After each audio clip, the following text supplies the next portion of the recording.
A continuación paso a explicar el funcionamiento del sistema de análisis de la marcha a través del sistema inercial de la empresa PTS Bioengineering, estudiando el componente antero-posterior de la aceleración. Como ven en esta gráfica, puede apreciarse cada uno de los eventos que son detectados por el sistema. Concretamente, de color rojo correspondería al contacto inicial del pie izquierdo. De modo que de color rosa tendríamos el instante en el que se produciría el toe-off de ese pie izquierdo o el despegue de los dedos. Y de nuevo, con este color rojo tendríamos un nuevo contacto inicial del pie izquierdo. De modo que estos tres puntos, rojo, verde y rojo, formarían una de las zancadas en este caso, del pie izquierdo. En la parte inferior vemos representados los tres movimientos de la pelvis, concretamente a través del tilt, o el movimiento anteroposterior, la oblicuidad y la rotación. Para hacer uso del sistema es necesario un momento de pausa en torno a unos 10 segundos en la que el paciente está en biprestación y de modo que el sistema se calibra. Una vez el sistema está calibrado, el paciente inicia la marcha y automáticamente el sistema va detectando cada uno de los eventos realizados por cada una de las extremidades. Como pueden apreciar en esta representación anatómica de la pelvis, este sensor está colocado a nivel S1. Por lo tanto, el sensor es capaz de determinar en 3D cuál es el movimiento pélvico en cada uno o en cada una de las fases de la marcha.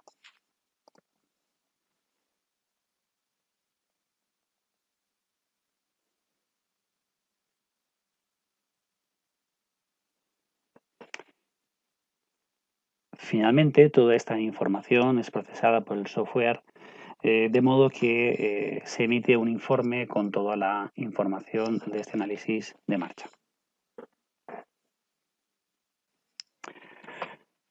Una vez conocido el funcionamiento del sensor a través de la acelerometría, toda esa información es procesada a través del software G-Sensor, elaborando el siguiente protocolo. En la parte izquierda lo que encontramos en un primer momento son los parámetros espaciotemporales. Concretamente encontramos la duración del análisis que se ha llevado a cabo, la cadencia representada en pasos por minuto y la velocidad de la marcha. Aquí en la parte de esta columna derecha lo que viene representado son todos los datos normativos respecto al sexo y edad del paciente que estamos evaluando, de modo que podemos hacer una comparativa y tener un punto de referencia a partir del cual conocer el estado de nuestro paciente.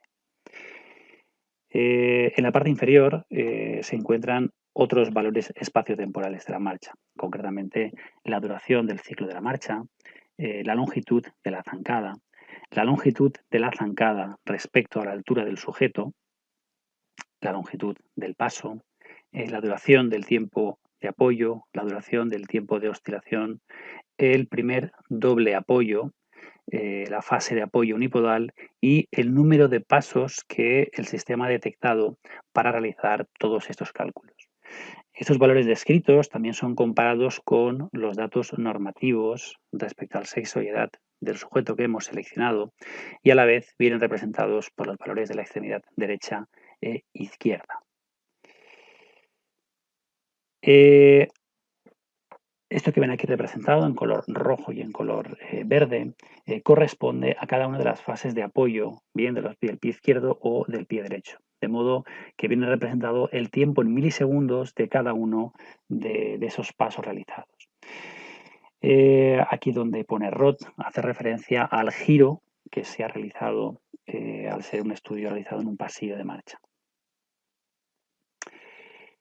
Esta siguiente gráfica es una gráfica en la que viene representada el componente antero-posterior de la aceleración. Ven representados color rojo lo que sucede en una zancada del pie izquierdo y de color verde lo que sucede en una zancada del pie derecho. En definitiva, una variable muy importante del análisis de la marcha es el índice de simetría, es decir, el sistema lo que hace es superponer estas dos gráficas y comparar lo parecidas que son entre ellas o bien lo que se alejan. Y esto es la representación de un porcentaje de la marcha.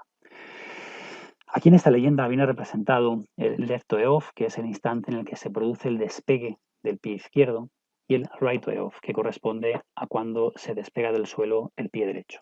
Si analizamos, por ejemplo, la gráfica de la izquierda, lo que hemos representado es una zancada con el pie izquierdo.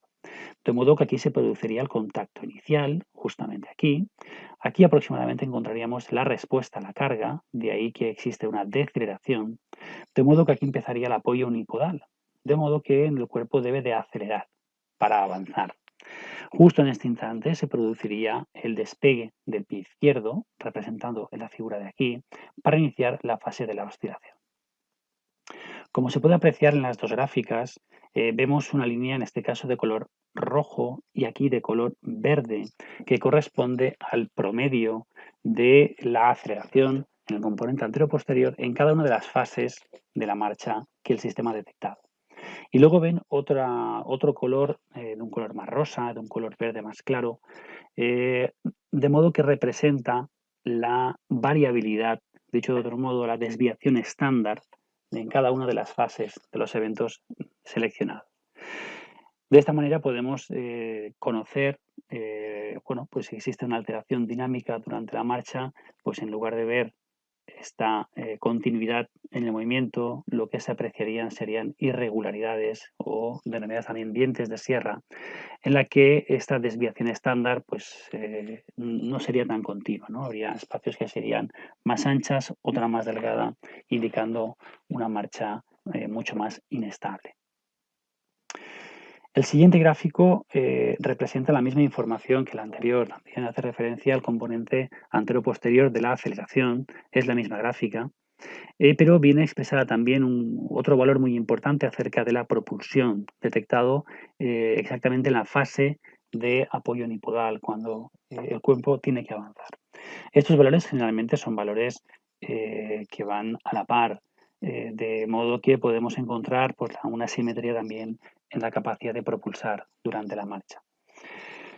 La lectura de las leyendas corresponde, si por ejemplo esta gráfica corresponde al pie izquierdo, como tenemos aquí, a la extremidad izquierda, esta línea verde sombreada o punteada, mejor dicho, va a corresponder al instante en el que el pie derecho se despega del suelo. De modo que aquí tendríamos el denominado doble apoyo. Esta línea vertical verde indicaría el contacto inicial del pie derecho, por lo que esta fase comprendería el apoyo unipodal del pie izquierdo. Del mismo modo, en la gráfica de la extremidad derecha, pero a la inversa. Esto correspondería al despegue del pie izquierdo y este correspondería al contacto inicial del pie izquierdo. A continuación, el sensor aporta una información relacionada con la cinemática 3D de la pelvis. Aquí tenemos representado una zancada del 0 al 100% y aquí tenemos representado el instante en el que bien en rojo el pie izquierdo se despega del suelo o bien el pie derecho, representado de color verde, se despega del suelo. De modo que aquí tendríamos el valor de referencia 0, entendiendo que todo lo que esté por encima de 0 correspondería a un tilt anterior y todo lo que estuviese por debajo de 0 a un tilt posterior. De modo que podemos hacernos una idea de cómo se sitúa el posicionamiento de la pelvis de este paciente durante la marcha. Aquí a la derecha encontramos dos valores importantes. Uno es el índice de simetría en cuanto a la forma de la onda del tilt. Son tanto cuando se da una zancada con la pierna izquierda o con la pierna derecha, la simetría que existe entre ellas es una simetría alta. Y por otro lado vemos aquí en rojo y en verde el máximo y el mínimo, es decir, de pico a pico, en cada una de las curvas de derecha e izquierda, conociendo lo que se denomina como rango. Lo mismo sucedería con la oblicuidad. Con la oblicuidad.